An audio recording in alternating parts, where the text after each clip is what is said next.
Magandang araw po sa inyong lahat.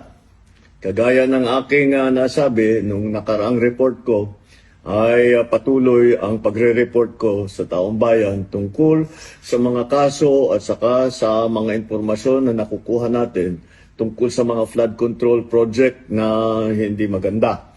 At kaya ngayon ay nais kong ipalaman sa ating mga kababayan na ang ICI at saka ang DPWH ay lahat ng nakuha nila na impormasyon ay ire-refer, ibibigay na sa ombudsman para imbestigahan ng ombudsman. Ito ay tungkol sa mga impormasyon ng dating Speaker Martin Romualdez at saka ni Saldico. Pag nakita lahat ng ebidensya, baka mag-file ng kaso ng plunder o anti-graft o indirect bribery. Malakas naman ang loob natin na yung ombudsman, ang ginagawa lamang ay sumusunod sa ebidensya.